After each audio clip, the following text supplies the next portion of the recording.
Welcome to another Austin Software Cooperative Meetup. This is Wednesday, October 7th. Today, we're going to do another book review over on What Money Can't Buy by Michael J. Sandel. This is over the moral limits of markets. Going to take a look at the mind map, have an open discussion, and then look at what's next. You ready, Watson? Yeah, I'm going to share my screen. All right.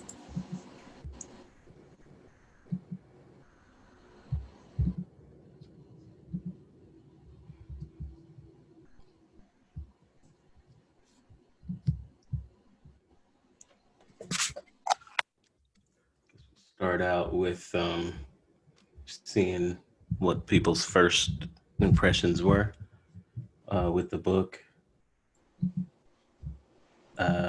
This is something, it's my second time through on this one. And I'm also familiar with a bunch of Michael Sandel's YouTube videos and other books. So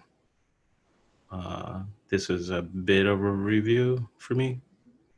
And it's really high level on his stances, but I'd like to get other people's first reactions.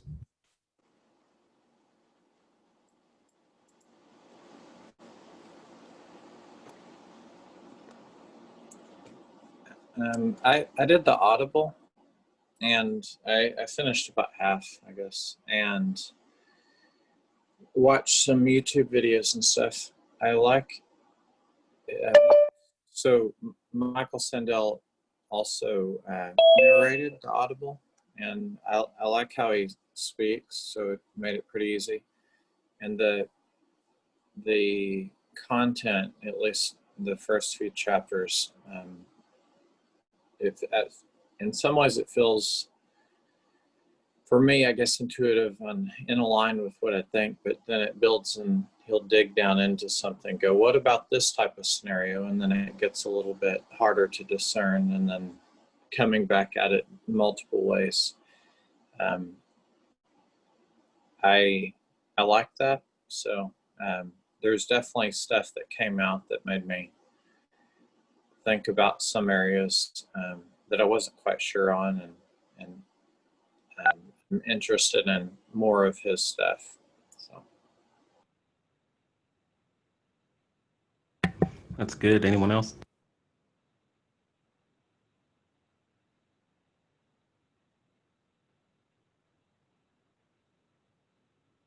All right. If anyone has any questions, just jump right in.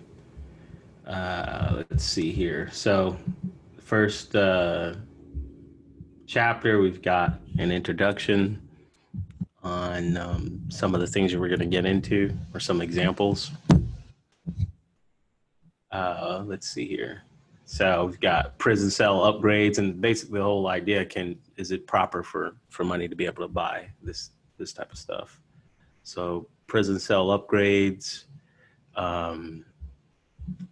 right to immigrate to the United States, right to shoot an endangered black rhino, cell phone number for your doctor, $1,500, rent out space on your forehead for $700. It'd be interesting to have Denver in here because that was in New Zealand. Go ahead and fight in Somalia or Afghanistan, $250 a month to $1,000 a day. I wonder who's over there fighting for $250 a month. And buy a life insurance policy on someone else, and basically pay the premiums and bet on when they're going to die. You can get up to millions of dollars.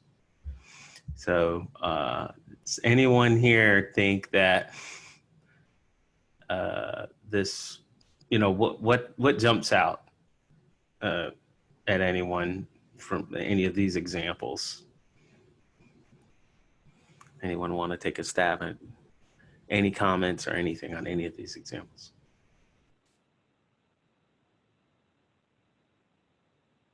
Yeah, this is This is Josh. I actually know someone who buys life insurance policies from older people and hangs on to them until it's he can cash in on them.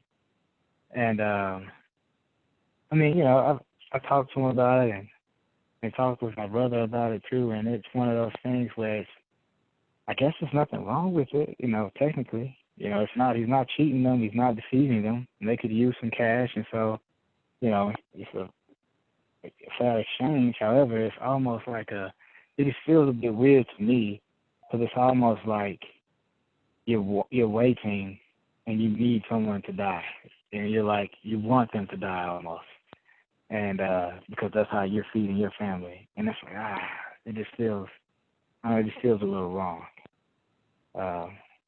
even though it's not technically wrong, I guess. But I don't know, it's just my comment. I don't know. Yeah, it's legal, I guess, in most states. Yeah, he does pretty well too. I mean, he's doing pretty well for himself. Yeah, there's a whole chapter on it in here. We're gonna get to it. Does anyone else have anything else jump out?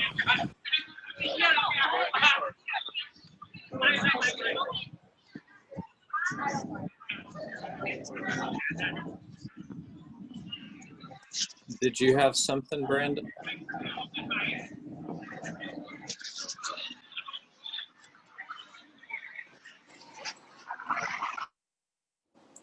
All right. Well, no.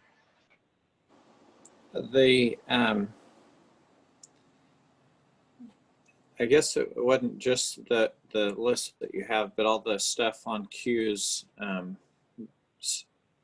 queuing versus selling your spot. So how we value things, but that ties directly into what Josh was just talking about. So I'm sure we're going to get into that, but yeah. Some of them seem like they may not matter, and then some of them definitely feel wrong.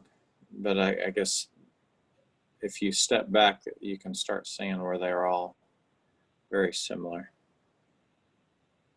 I know about the insurance too. I've known entire companies that do that, not just individuals. I don't care for it, but we can get into why. All right, so let's speed up a little bit here. He starts talking about market triumphalism, which I guess starts around with Reagan and Margaret Thatcher and kind of ends in, let's say, maybe 2008, where the markets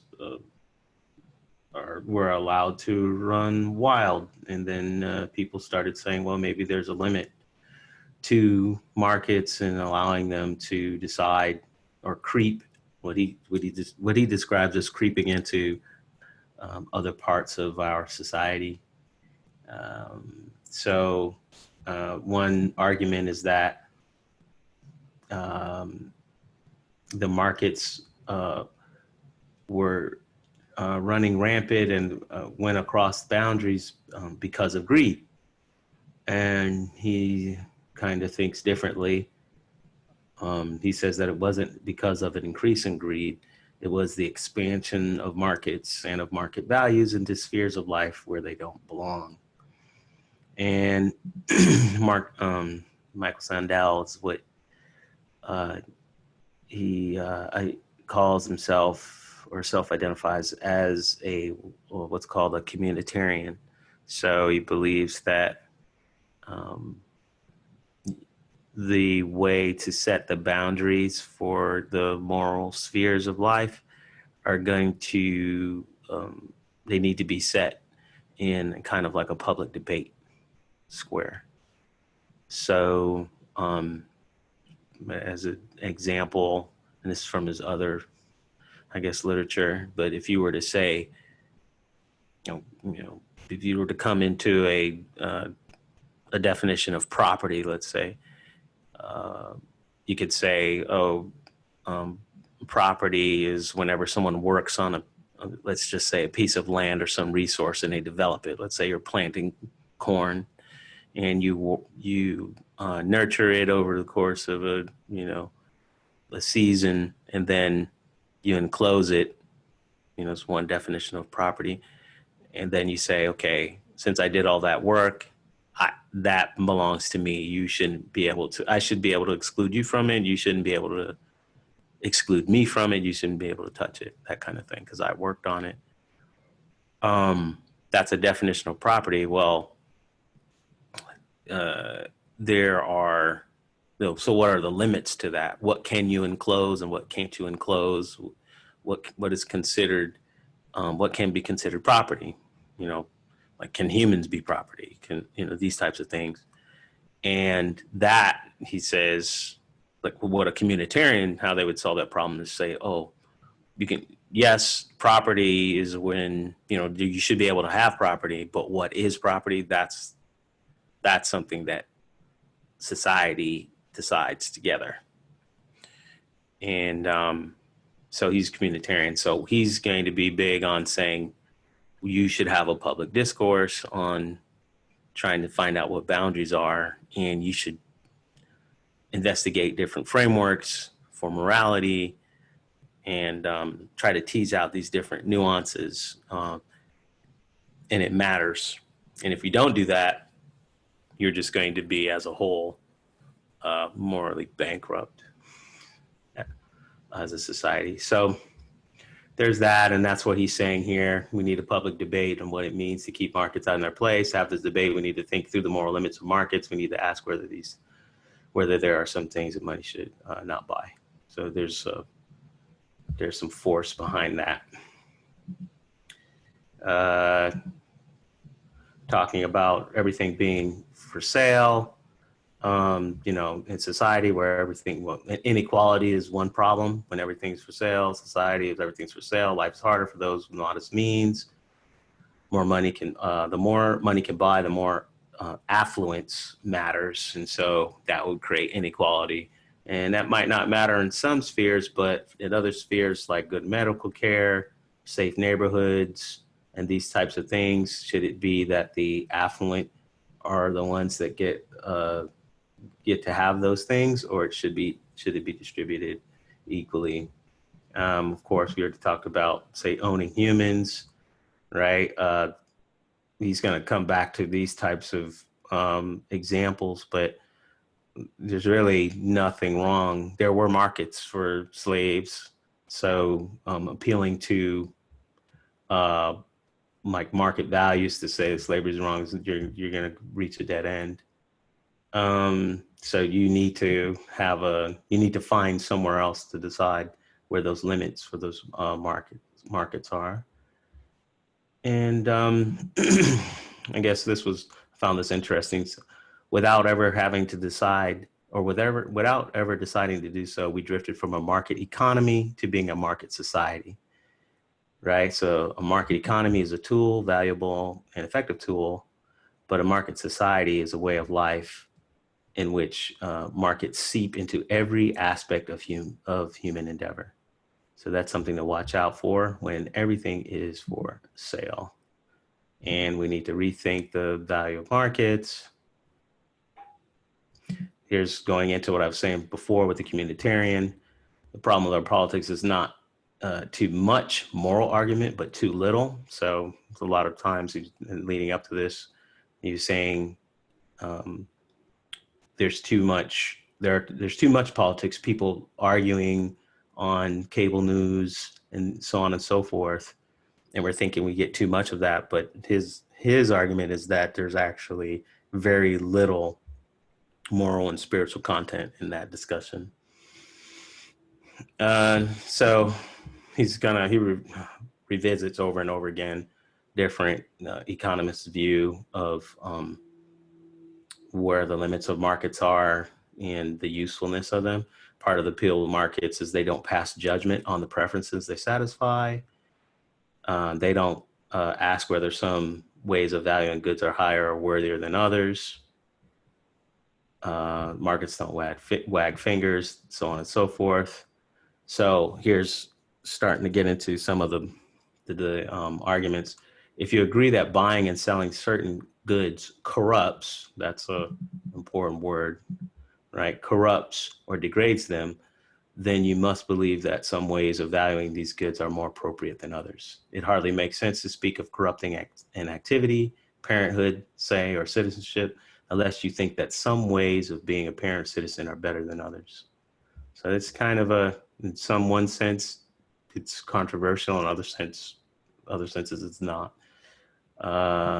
And so he uses his styles to use examples. And this book is just example after example after example to make you say there's essentially some kind of intuition that you have of right and wrong that happens outside of markets.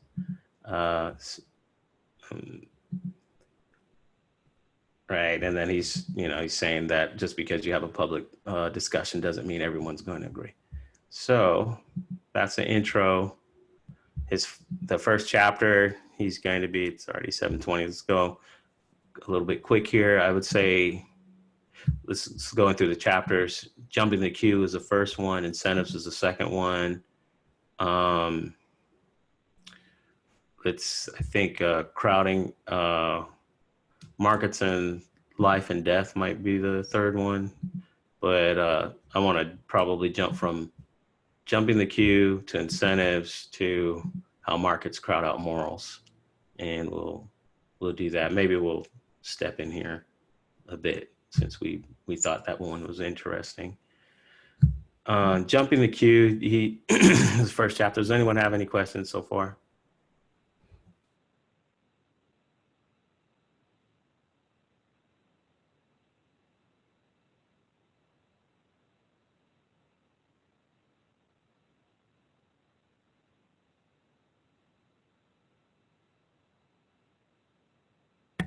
All right.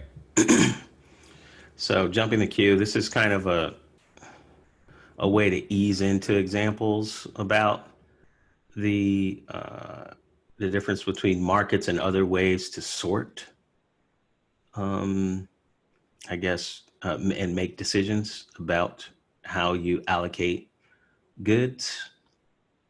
All right. So you've got fast tracks through airport security. And then you have the concept of jumping the queue. So when is it appropriate to allow someone to jump ahead in line? And he uses, Michael Sandel uses these examples a bunch. He uses an example of, let's say baseball, because I guess he used to love baseball, where it used to be in the 70s, there weren't really the skyboxes where I guess the rich people would pay and have special treatment. It used to be that everyone would sit next to each other. So you had executives sitting next to blue collar, and it was kind of a place where people can come together with different lifestyles. And then things started changing, and it's interesting. There's other, I guess, either philosophers. I guess Michael Sandel would consider himself a philosopher. Other philosophers have different ways to describe this. The one way is new forms of apartheid, where it doesn't, it's not national borders or even borders within a city where one group would have to leave the city or only have could visit certain parts of the city. It's forms that actually transcend physical borders. So you can say that there are forms of apartheid that are based on class, but it's not just limited to class. But some people get the fast track and some people don't. And then that's what these examples would be. So jumping the line at the airport, special access to doctors, 1,500 to 25,000 to be able to call your doctor whenever you want, have their cell phone. So a little bit of a critique about some of the jumping the queue. So, and then Josh, the interesting thing is he knows a lot of the famous economists, like Larry Summers, I guess is his buddy. And he talks about Kenneth Arrow. These are all Nobel Prize winners. I think they're all at Harvard.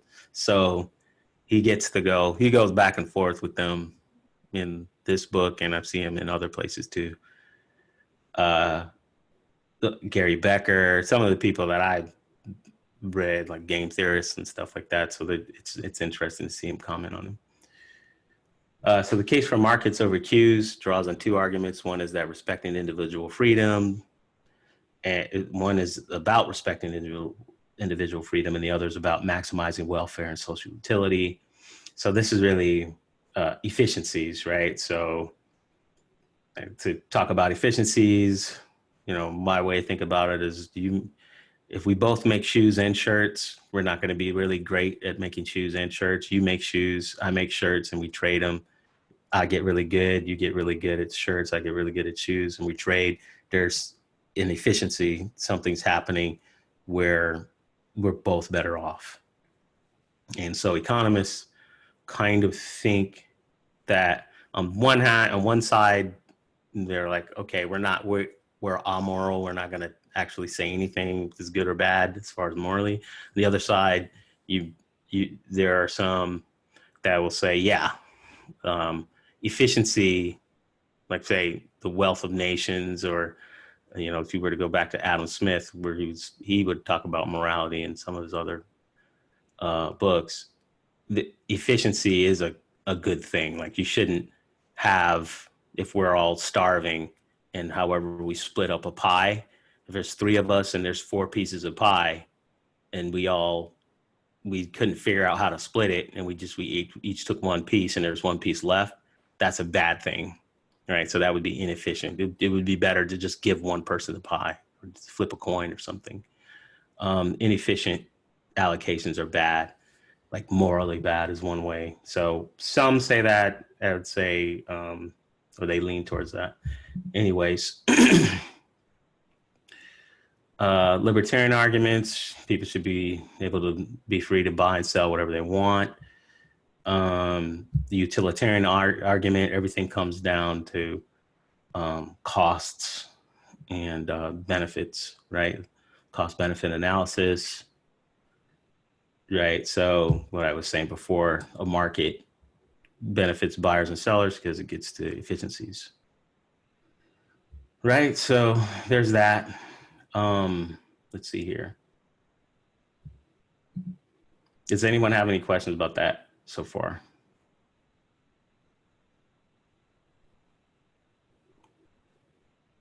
All right. We've got ticket scalping. Let's skip over that.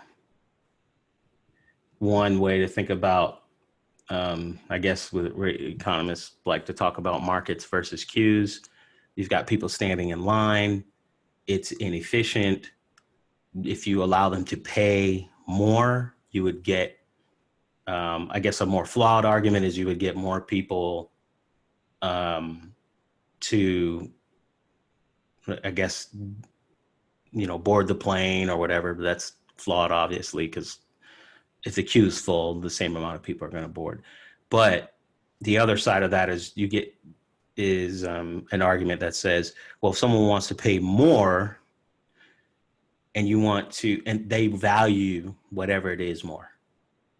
So his argument was, okay, those people in the skyboxes in the baseball arenas or stadiums, if they're paying more, they value it more. And so now there's some types of efficiency where the people that make the stadium can accommodate them better, and all this other stuff. And they can make more money. The people that want to pay can make more money. But I guess Michael Sandel's thing is oftentimes you see people with the skyboxes, they actually don't value it more. They come in late and they get to the skybox because they can skip the line. And you have little kids who can spout off the batting average of all the starting lineups.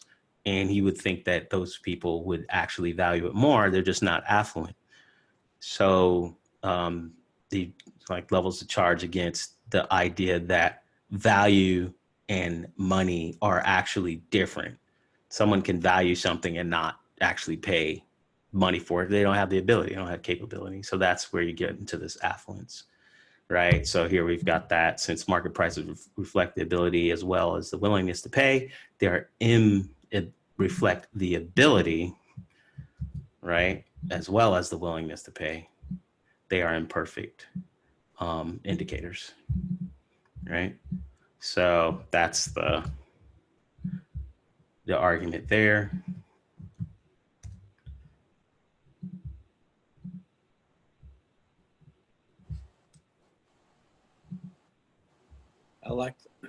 I guess you're going to maybe go into it on the ethics of the cube at where they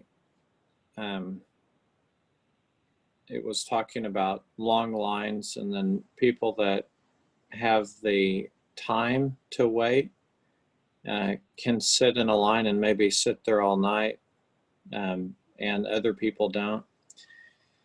And then does that mean that the people that could wait there all night value it more? So what is the balance between those? But the main part was saying that there are the value and however you're paying for something with your time or with money are not the same thing, which is what you're saying. But I like that he showed both sides as far as the examples.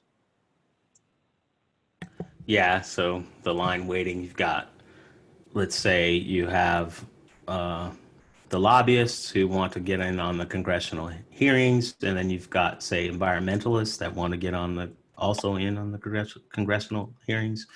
The lobbyists are wealthy, the environmentalists are not, but both of them want to get in to see any of these hearings. The lobbyists can pay for people who professionally wait in lines. They wait in line for as a job, right? And they can get paid minimum wage, $15 an hour or more, and they stay there for a couple of days or whatever.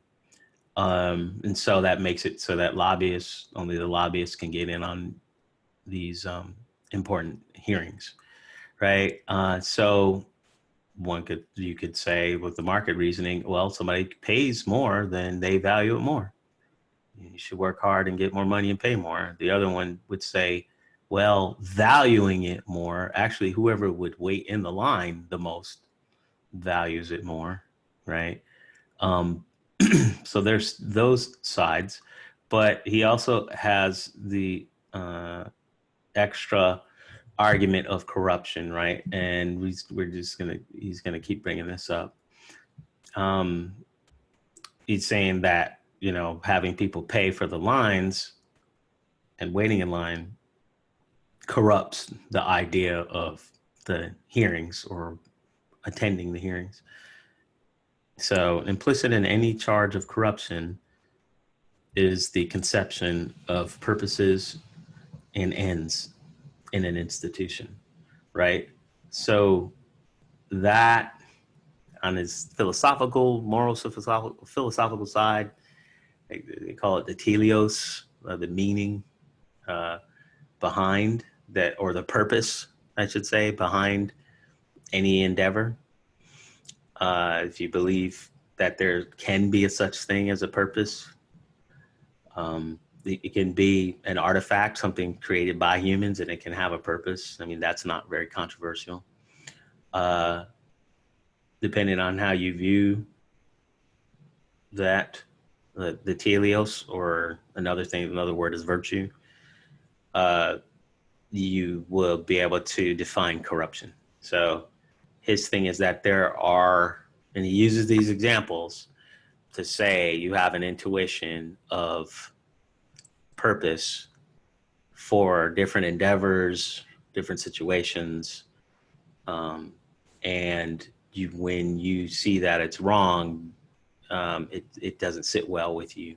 And then that's what corruption is, when you're using something outside of whatever the purpose is.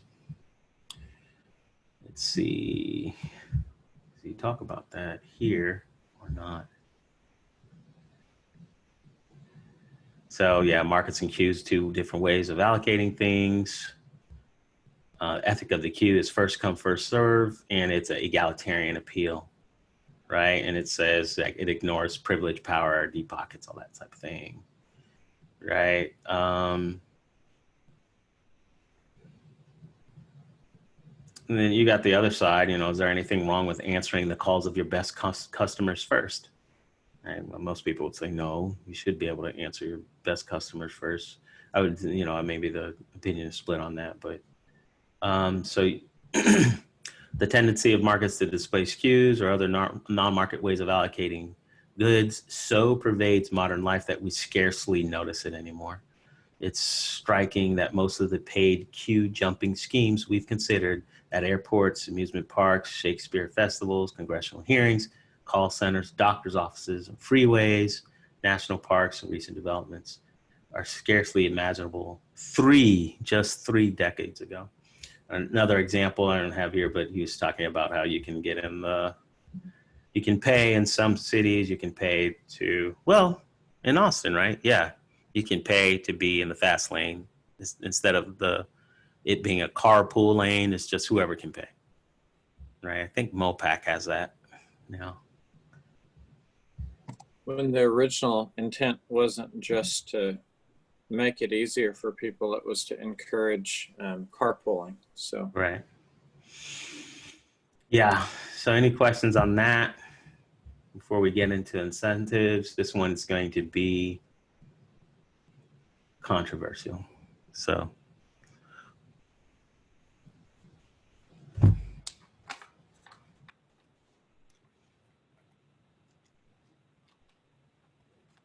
all right. Incentives. I think the most startling example. yeah, I was waiting for this since the start. Yeah, that he has in the book is this one. So Barbara Harris, founder of the North Carolina-based charity called Project Prevention, has a market-based solution. Offered drug-addicted women $300 in cash if they will undergo a sterilization or long-term birth control.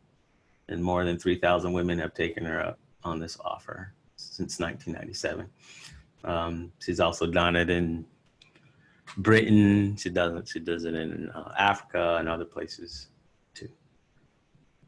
Right. So argument is,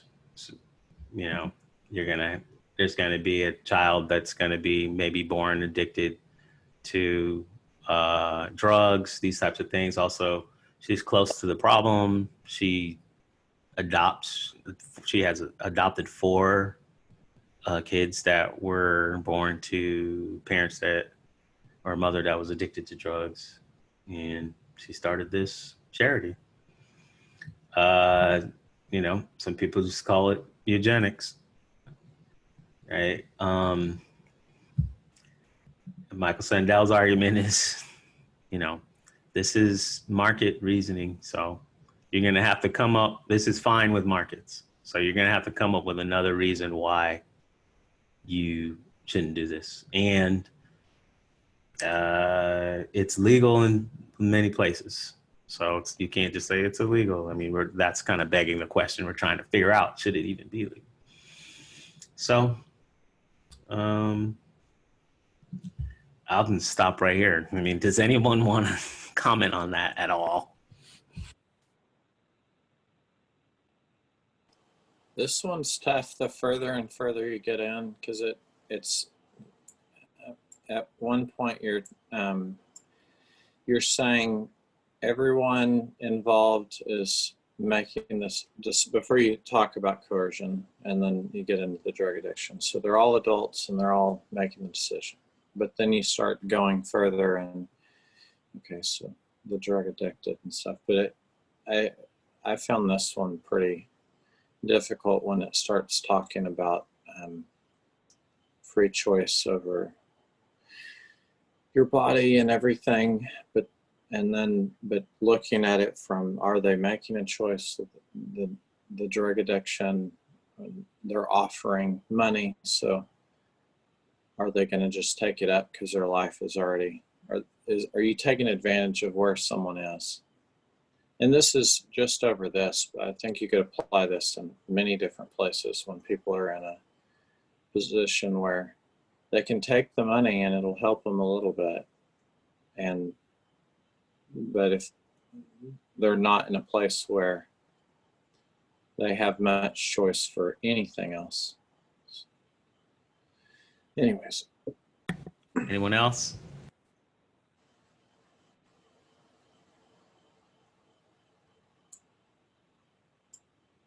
Yeah, this is Josh. I think Taylor,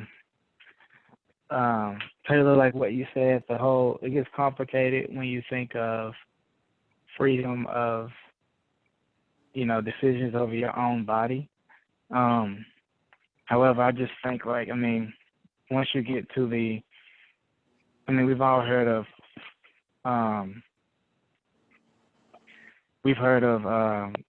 eugenics and what happens with that. And when you get to the target market who they were proposing these things to, it's did they actually know what they were signing up for?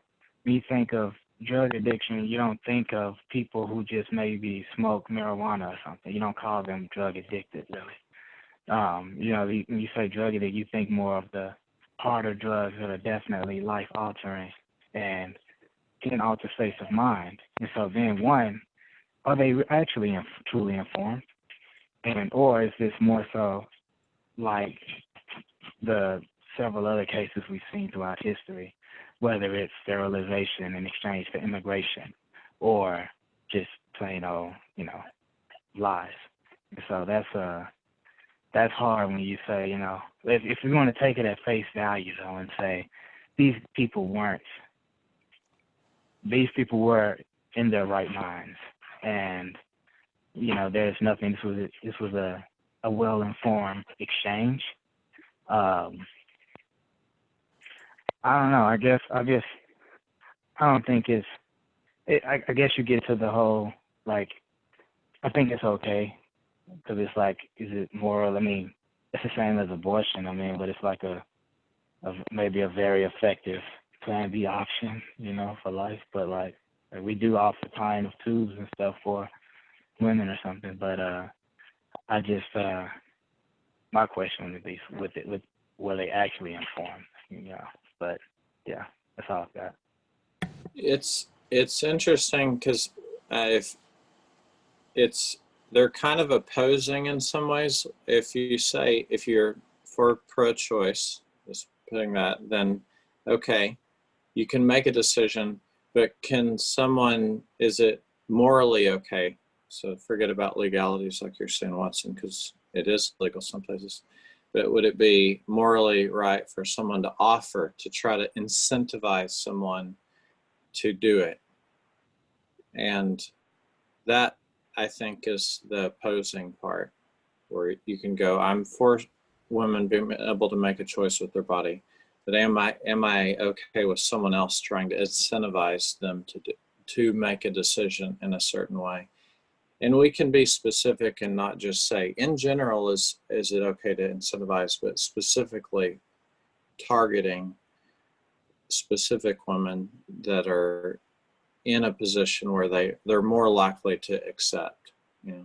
I think if you said he's going and doing, this person was going and doing the same thing with people that weren't drug addicts, and they weren't, some of them mentioned like homeless and everything else, so now everything's fine, then most people would go, what is this person doing? Why are they even asking that? Just going around asking people that, do you want to sterilize yourself?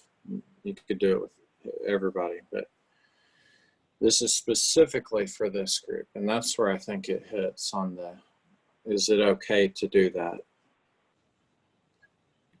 Anyone else?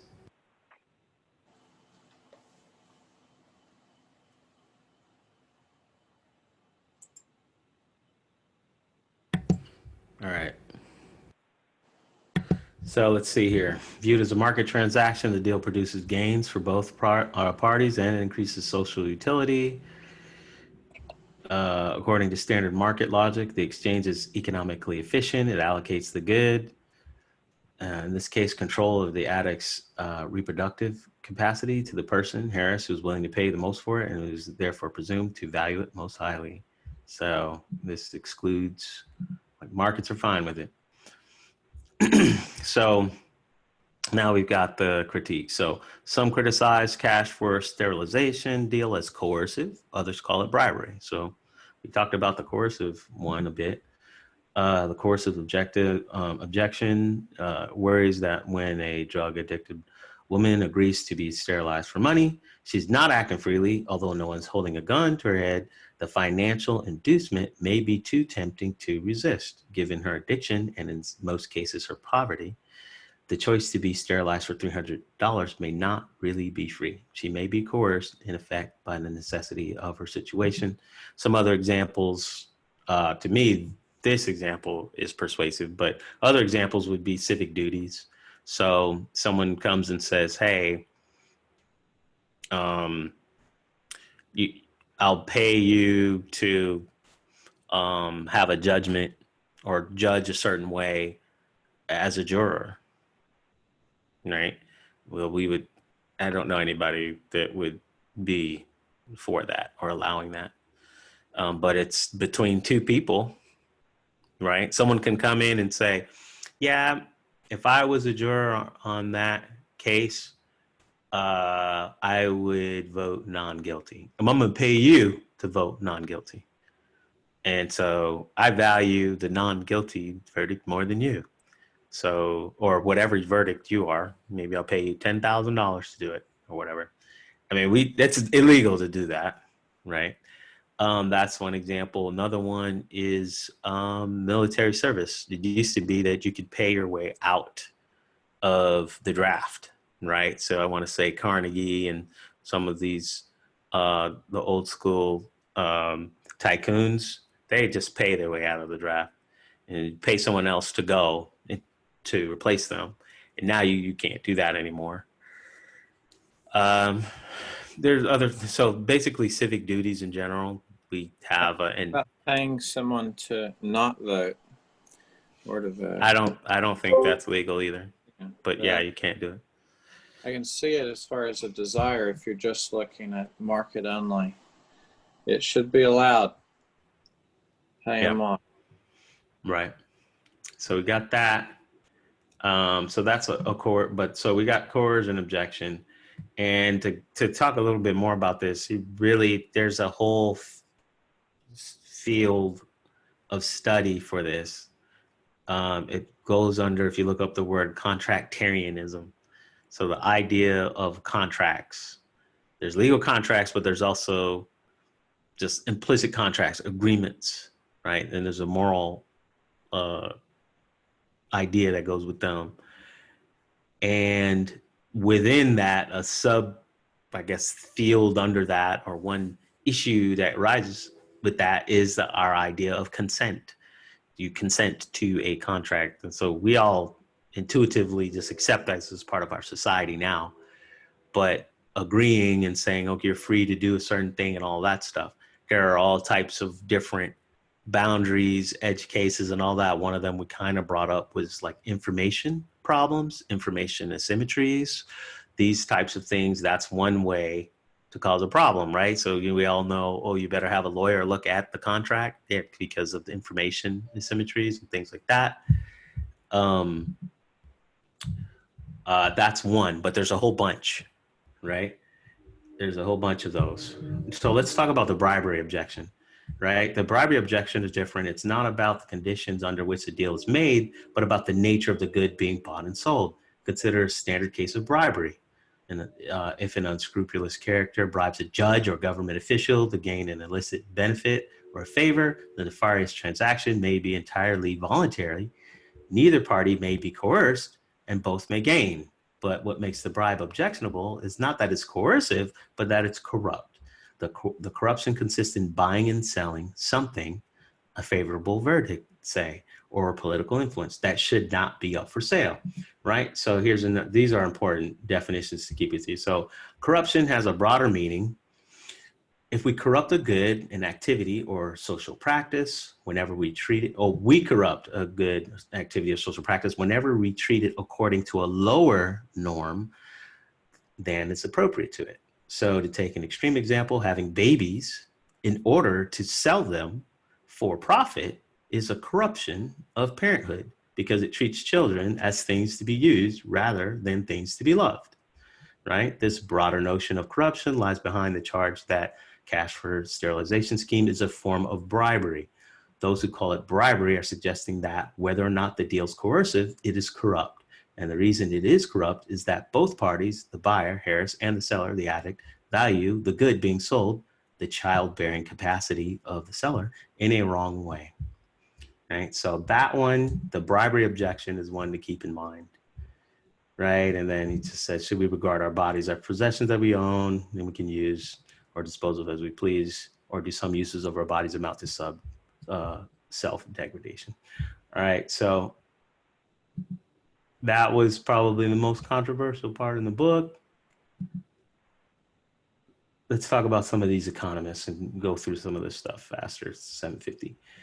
Most economists prefer not to deal with moral questions, at least not in their role as economists.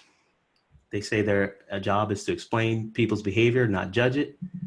And this is funny because psychologists will say, no, you don't do that. We do that.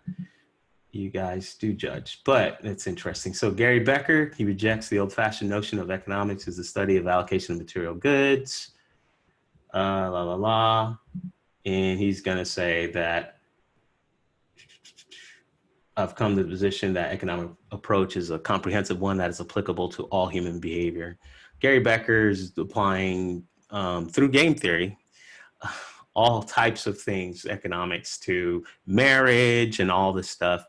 Social capital, the phrase, I think that he coined that phrase. All right, we have that. Paying kids for good grades, sometimes it works, sometimes it don't work. Let's go past that. Health bribes. Paying people to be healthy. Sometimes it works, oftentimes it doesn't. One of the things I want to say so it's the speed up with the kids, paying them for good grades, paying people to be healthy. One of the things we're talking about corruption, what happens is if you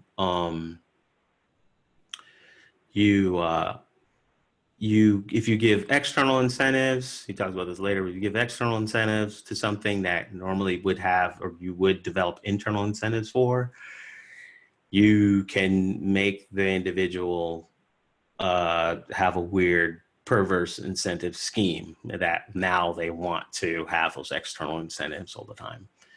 And so for health, trying to say, hey, we're going to pay you not to smoke, then people might get an addiction or just start smoking just so that it can be paid not to smoke. That would be one thing, or another is just not valuing taking care of themselves.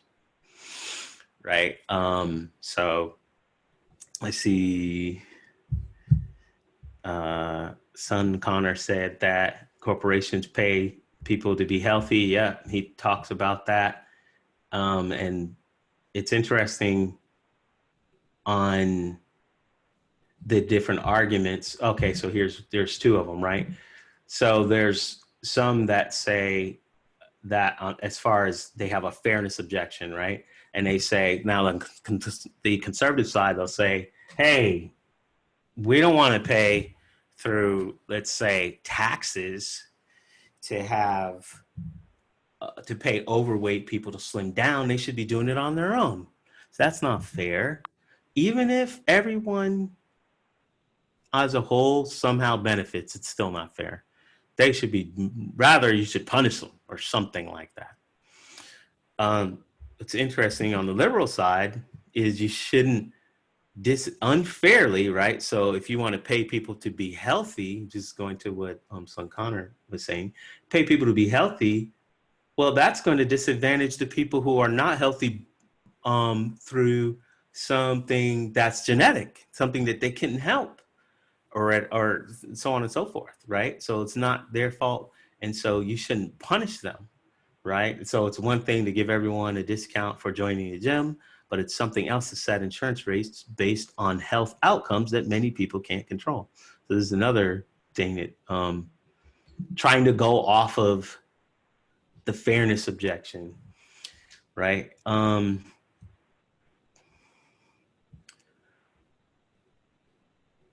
Let's move forward here. So we've got a whole bunch of stuff.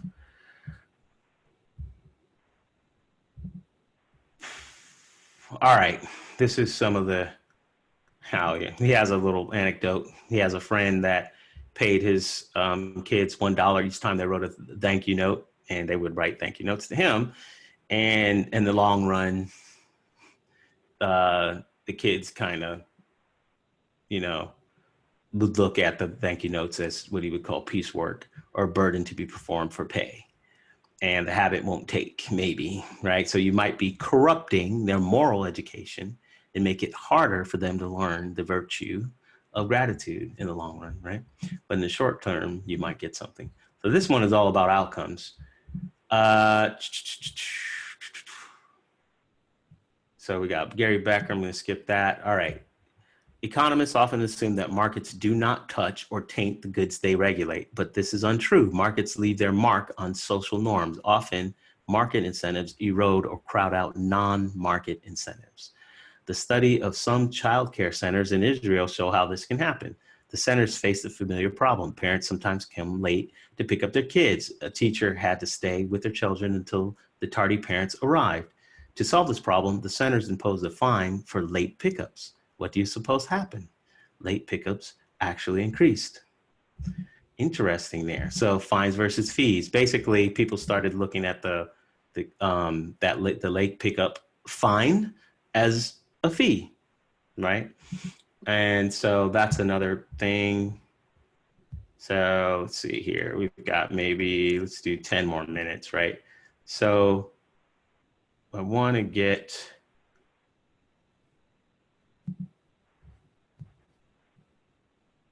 let's get past some of this stuff. These are the incentives. Let's just say, did we have any questions about incentives? I guess, let me say here, one thing interesting. Oh yeah. So the people using the term incentive, I didn't know this, but it's kind of new. So it's easy to miss the novelty of this definition. The language of incentives is a recent development in economic thought. The word incentive does not appear in the writings of Adam Smith or other classical economists. In fact, it didn't enter into economic discourse until the 20th century and didn't become prominent until the 1980s and 1990s. Right? So incentivizing is, let's see here, despite the new incentivizing bent, most economists continue to insist that the distinction between economics and ethics, between market reasoning and moral reasoning, they continue to make a distinction. Economists simply, or economics simply doesn't traffic in morality. Levitt, and that's the Freakonomics author, and Dubner explain, morality represents the way we'd like the world to look, and economics represents how it actually does work. Controversial. So let's leave this stuff alone. So all that's interesting. Let us make our way over to markets crowding out the morals. All right. Does anyone have any questions? We got about, it's got 7 to 8 more minutes. Any questions on the incentive system? My brain starts going down a path of what about morals being part of the incentives? Following the morals would be one of the incentives. I imagine that would be something that Becker and other people would tie in if looking at if the study of incentives for economics. They would just morals right in there. So it wouldn't be entangled, it would just be part of it. And you just say, oh, we just need to put that in there. Right. So they're saying it doesn't traffic in morality. And then some do, and then some say it does traffic in morality. And his argument here, let's see here, does he say it here? Does he say it another place? But incentives and morality gets entangled, basically. And you'll have a hard time explaining how you, I guess that's really a reoccurring point. How do you explain the behaviors and the intuitions of people without coming in and trying to describe some of the ideas of corruption and these types of things? He goes on, and I want to say, let's leave that alone. I want to say it's some over here, probably. In the how markets crowd out morals, where there's been, evolution of the idea of morality with economics, and I'm not remembering if it's in one of these pieces, but I'll just say now. So there's the first idea. I don't even want to say, if you go back to Adam Smith had a book on I forget the name of it, but his other book, other than the wealth, Adam Smith's the person who created, usually is attributed with creating the ideas of capitalism. And I want to say the name of his other book was called not the Moral Philosophers, but it had the word moral in it. He was talking about morality. And it's basically, you have more efficiencies in a nation and people are better off, and the allocations are better off, then it's actually better than having a whole bunch of peasants, right? So there's some things in there where they do talk. So you at the original side, but then you move forward and you have, especially in this century, where people are really pushing the idea of what a market is. And then it's like this blind thing. And then you have a more modern, in the past, let's say from the 70s, concept of actually, and I think it's going to be down here. Yeah, it's going to be down here to talk about it, but economist named Robertson, right, was saying that actually economics allows you to take your morality and keep it in the sphere where it belongs, and so you have more of it, like treating love, for instance, as a scarce resource, or civic duties as a scarce resource, right? Basically, your altruism, doing things and not wanting anything in return, as a scarce resource. You can spend it more on your family and friends, instead of, if you're going and trying to be altruistic with people that are strangers, so on and so forth, and doing things other than for market reasons, you're wasting it, right? And so that he was saying that, it's economics and really markets are moral in that sense, right? So he's going to talk about that. And since you brought it up, let's just skip there. Are there some things that money can't buy? This is not too controversial. Can you buy friends? No, you can't buy friends. Can you buy a Nobel Prize? You can buy the actual prize or someone's certificate or something, but it's an honorific good and it's not going to be you. You can't buy honorific goods. No. Baby selling. No, hell no. And let's see here. Right. So if we look more closely, we can glimpse a connection between the obvious cases in which monetary exchange spoils the good being bought, and in the controversial cases in which the good survives the selling, but is arguably degraded or corrupted or diminished as a result. Right. And he's got other interesting examples there.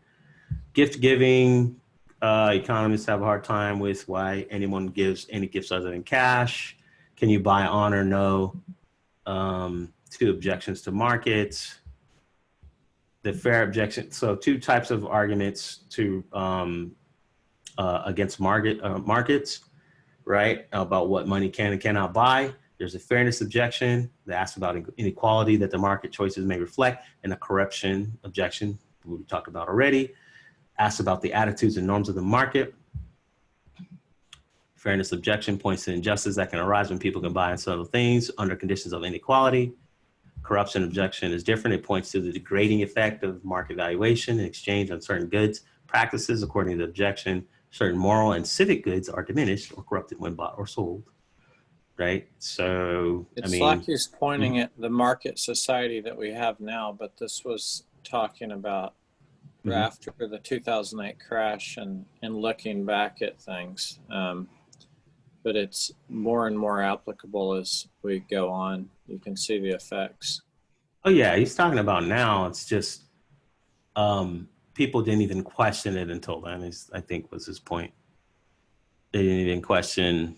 It just kept getting bigger and bigger, and there was no limit. We didn't know, right? So he talked about, hey, let's do it for, there's a whole portion I thought was humorous where talking about, the exchange for carbon-based emissions and stuff like that. And it was just the same thing as like indulgences in the old religious faiths, right? So where you can pay to have your sin absolved, right? And then they said, okay, I'm going to go ahead and throw, a can into the, Grand Canyon, or I'm going to emit a whole bunch of, as a company, emit a whole bunch of carbon or whatever I'm going to do, and turn around and pay for it, and then I'm free, right? Because maybe somewhere else someone plants a tree in the Amazon or something, right? And it's, people saying maybe you should be able to pay for your infidelities and stuff like that. It's like old school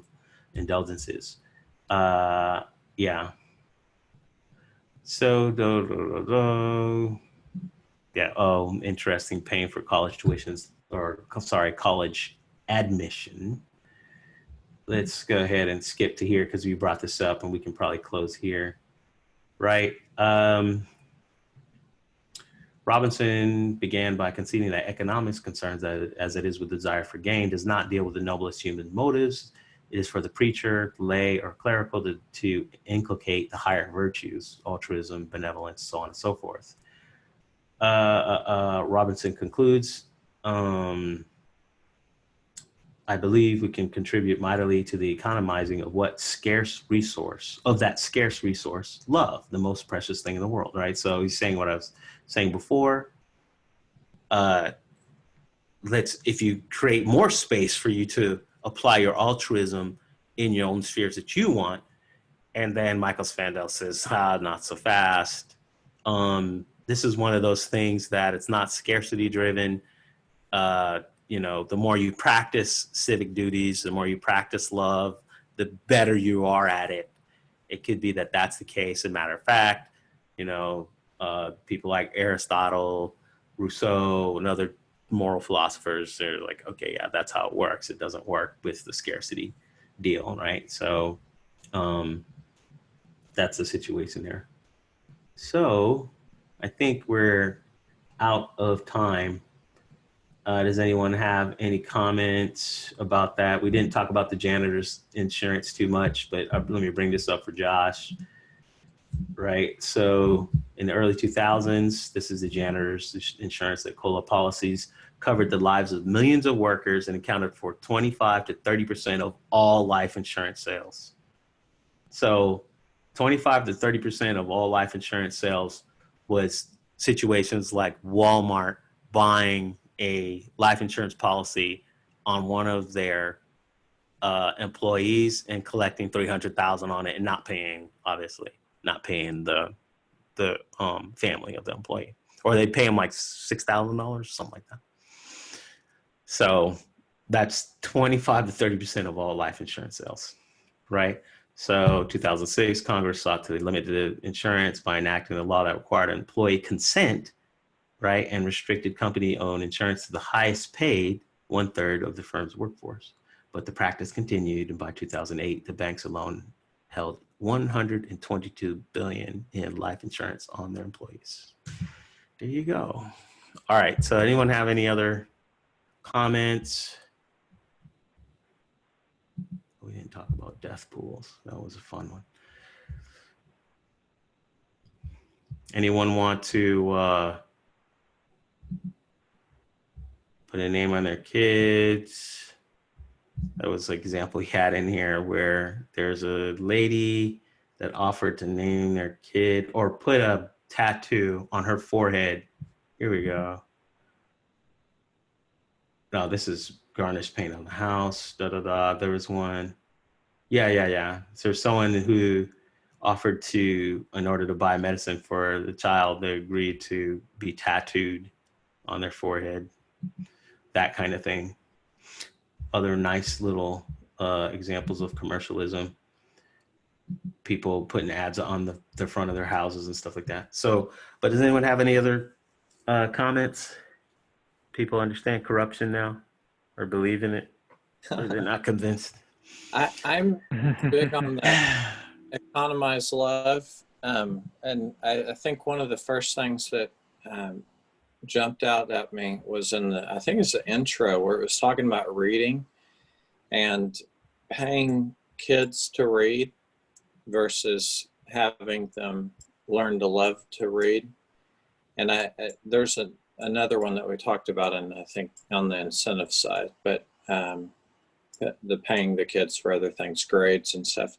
But the reading jumped out at me because I love to read personally, and I can definitely see that because I've seen it in other things, and that sounds terrible to have a lot of things like that reading, or they point out like going to watch Shakespearean plays and stuff that are free for the public, and everyone loses that sense for doing things that would help you and help you grow socially with everybody because of the effect from pay.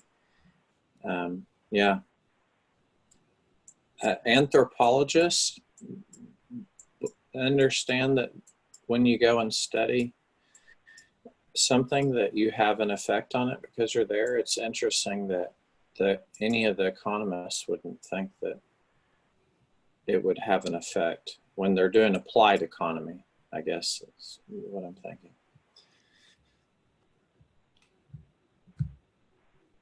All right. Anyone else? All right, good.